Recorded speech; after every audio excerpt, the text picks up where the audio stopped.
Монгол Улсын ерөнхийлөгч Ухнагийн хүрэлцэх хүнсний хангамж аюулгүй байдал үндэсний хөдөлгөөний хүрээнд Trust компанид ажиллалаа.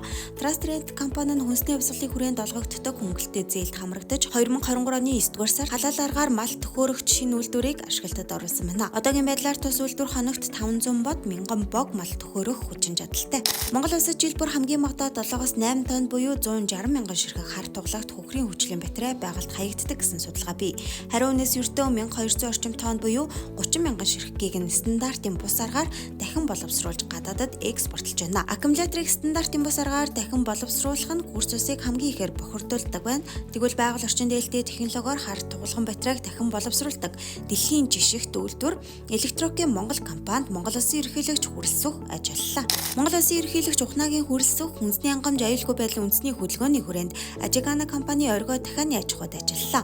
Ажигана компани оргой дахианы аж ахуйн хүнсний хувьсгалын хүрээнд 8.3 тэрбум төгрөгийн зээл авч тижээлийн үйлдвэрийг өргөтгөх үйлдвэрийн хүчин чадлаа нэмэгдүүлсэн байна. Мөн хүнсний хувьсгалын хүрээнд шинэ инкубатор суйрлуулахад гайлын албан татвар бас чөлөөлөх хөнгөлөлтөд хамрагджээ. Үндэсний цэцэрлэг түрээлэн 15 дахь жилдээ хавар намрын бүх нийтээр мод тарих өдрийг зохион байгуулж байна. Энэхүү үйл ажиллагаанд Монгол Улсын ерөнхийлөгчийн үйлдвэр үйлчилгээний бодлогын зөвлөх Тав Баяр болон хүнсний хувьсгал төрийн бас байгууллага Баялаг бүтээгчдийг дэмжих холбооны гишүүд оролцож хаврын мод тарилтад нийтлээ. Монгол Улсын ерөнхийлөгчийн санаачилсан тэрбум мод хөтөлбөрийн хүрээнд жил бүрийн хавар намар бүх нийтээр мод тарьж байгалыг нөхөн сэргээж хамгаалахад иргэдийн оролцоог хангах ойн сан ногоон байгууламжийг нэмэх чиглэлээр олон ажлыг эрчимжүүлэхээр үндэсний мод тарих өдрийг жил бүр зохион байгуулдаг уламжлалтай. Мал аж ахуйн чиглэлээр судалгаа шинжилгээ хийдэг 20 гаруй эрдэмтэд үндэсний үйлдвэрлэгчид мал аж ахуйн бүтээгдэхүүний үйлдвэрлэл сэдвээр зөвлөлдлөө.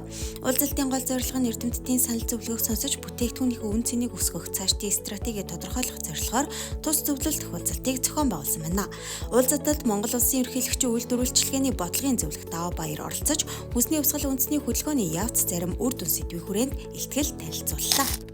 Монгол Улсын ерөнхийлөгчийн үйлдвэр үйлчилгээний бодлогын зөвлөх Тав Баяр ерөнхийлөгчийн хамгаалгын газрын хүнсний төсөл хөтөлбөрийн албаны дарга мөхтөр нар нэгдсэн үндэсний байгууллагын аж үйлдвэр хөгжлийн байгууллагын суурин төлөөлөгч Стивен Карбо, нэгдсэн үндэсний байгууллагын аж үйлдвэр хөгжлийн байгууллагын Вен хот дахь төв офисын захирал Али Бадарнэ, нэгдсэн үндэсний байгууллагын аж үйлдвэрийн хөгжлийн байгууллагын төв офис төслийн менежер хүнсний аюулгүй байдлын мэрэгжилтэн Габор Мол нар болон нэгдсэн үндэсний байгууллагын аж үйлдвэр хөгжлийн байгууллагын Монгол дахь хөтөлбөрийн зохицуулагч Мөх Болор нарыг хүлээн авч уулзлаа. Тус уулзалтаар Монгол Улсын ерөнхийлөгчийн санаачилгаар амжилттай хэрэгжиж буй хүнсний хувьсгал болон хөнгө үйлдвэрлэлийн салбарын хөгжлийг шатаагуулах зорилгоор хэрэгжүүлэх гэж байгаа цагаалт үндэсний хөдөлгөөнүүдийн хүрээнд нэгдсэн үндэсний байгууллагын аж үйлдвэр хөгжлийн байгууллагатай хамтран ажиллах талаар харилцан санал солилцлоо. Хүнсний хувьсгалын хүрээнд өнгөрсөн 7 хоногт болсон онцлог үйл явдлыг томилон өргөлээ.